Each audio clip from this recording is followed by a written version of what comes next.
Now, stress adaptogens. Let's talk a little bit about supporting through diet. When we talk, people hear that buzzword, stress adaptogens. I know certainly I take Ionics every day, and I asked you this. I went into Dr. Prouse's office, and when I went into menopause, I had a feeling. I described it to you and to my my family doctor.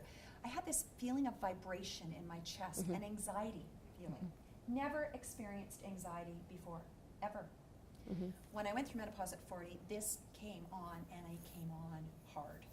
Just this vibration in my chest.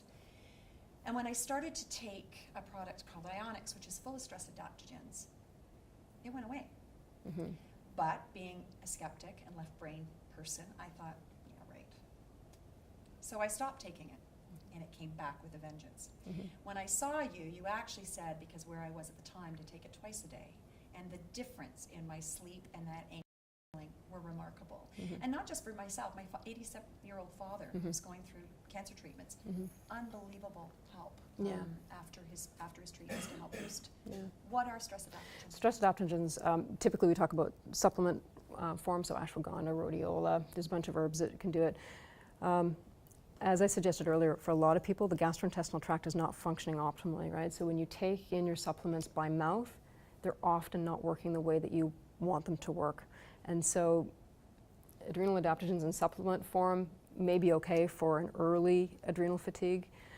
It's not the best choice. It can be a really expensive way of going nowhere fast when the gastrointestinal tract isn't functioning. And so you really have to come up with very creative ways, which we do at the Institute, to avoid the gastrointestinal tract until it is healed. Right? So we do IV therapies or transdermal, on the tongue, under the tongue, you name it. When you're using the gastrointestinal tract, ideally it's in liquid form because your body will have a much easier time of absorbing that, and or there are other technologies that liquid form is so yeah. crucial. And so that's one of the reasons why it works so well for you, is that your body's not having much in the way of challenge in absorbing it, even though maldigestion, malabsorption was going to be a problem, right? So adrenal adaptogens in that form are really important, but exercise is also a stress and adaptogen. So what that adaptogen means is whether your levels are too high or too low, it brings you back into the middle. It balances you out. And so those become really, really important.